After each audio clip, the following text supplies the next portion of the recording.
Good afternoon, class. We're going to talk about matter, properties, and changes.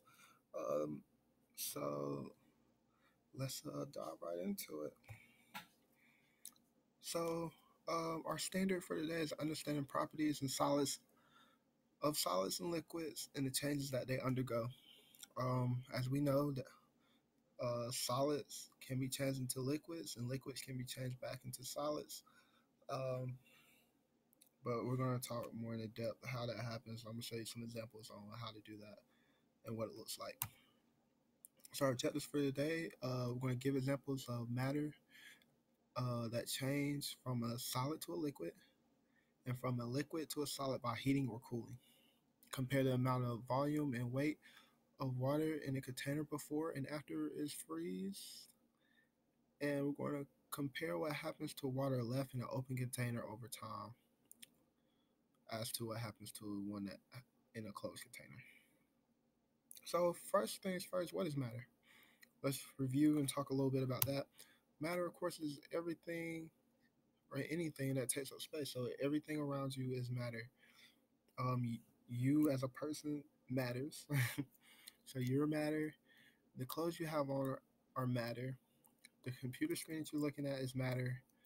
Your pencil, paper, desk, bed, shoes, everything around you is matter.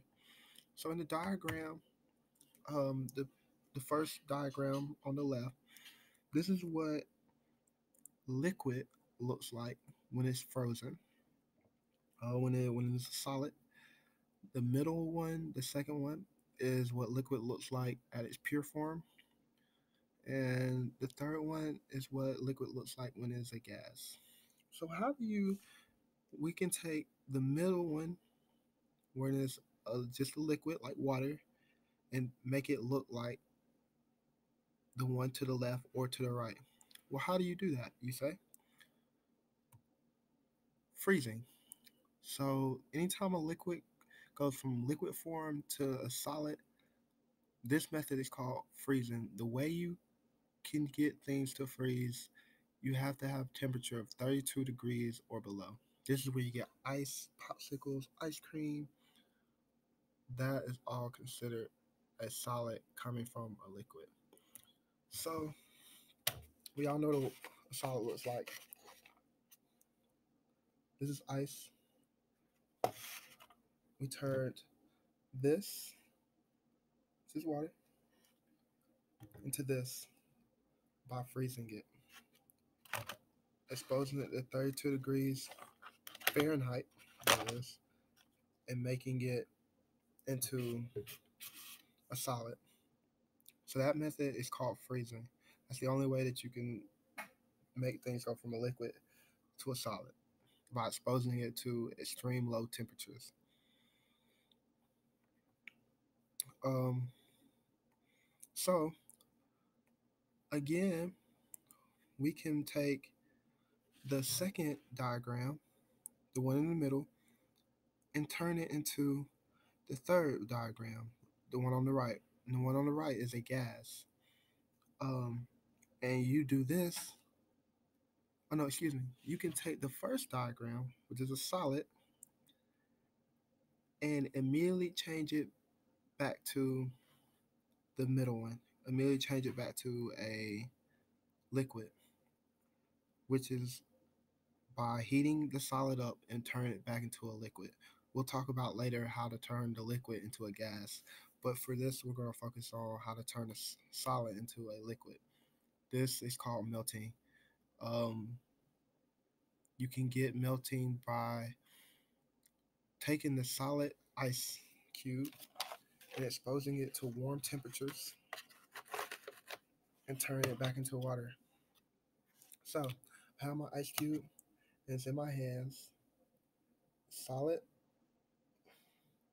and because my hands are warm, above 32 degrees Fahrenheit, as you can see, a little pressure, melting it.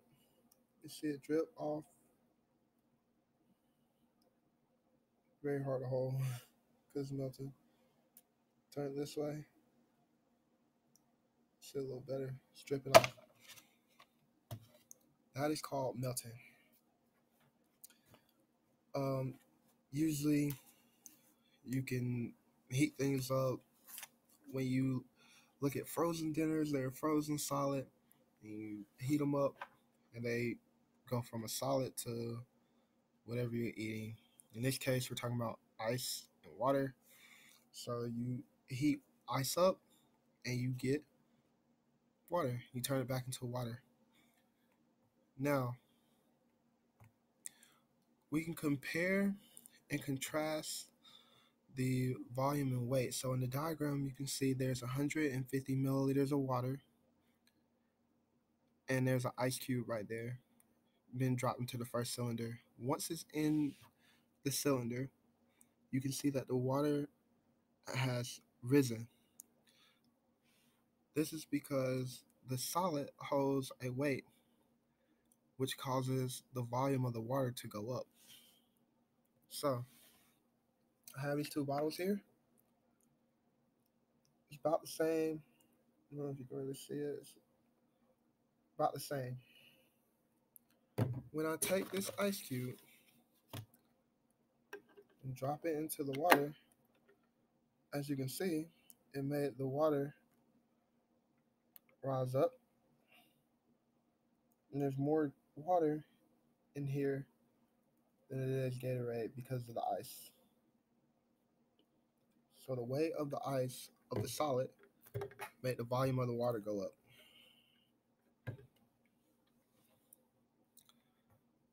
But it doesn't mean there's more water in the one that has ice. It just means it has more volume because of the solid. It's the same amount of water than it's the same amount of water in Gatorade, but because of the solid being dropped in there, it's more volume to the water. Now, as I promised, we would talk about how to take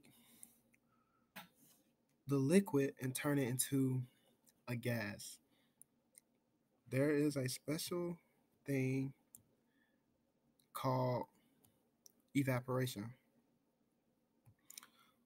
The only way you can get evaporation is when water is in an open container or in an open area.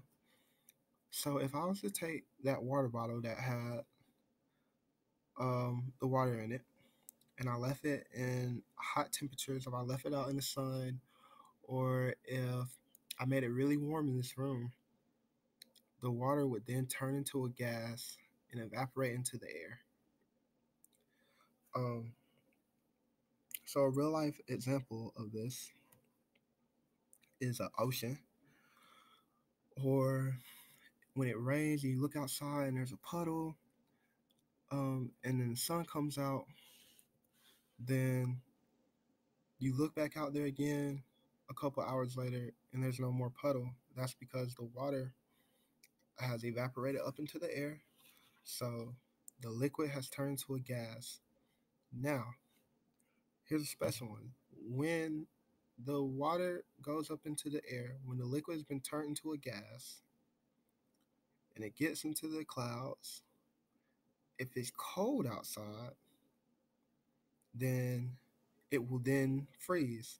So if it's 32 degrees outside or below, it will then freeze and then fall back down. And this is where we have snow. So snow is a solid, and while it was in the air, while it was forming in the cloud, it was a liquid. So this concludes um, property changing from a solid to a liquid, from a liquid to a solid, solid to a gas, liquid to a gas, and what happens when it comes back down.